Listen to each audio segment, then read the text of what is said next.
ChatGPT boleh mencipta image ataupun mengubah image yang anda upload kepada image yang anda inginkan.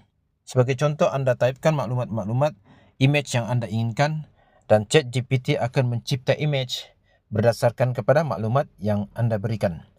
Okey, sebagai contoh, anda buatkan maklumat image yang anda inginkan seperti ini dan anda enter.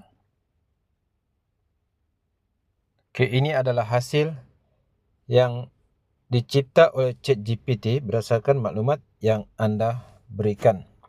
Okey, anda boleh bertukar maklumat-maklumat tersebut kepada maklumat yang lain seperti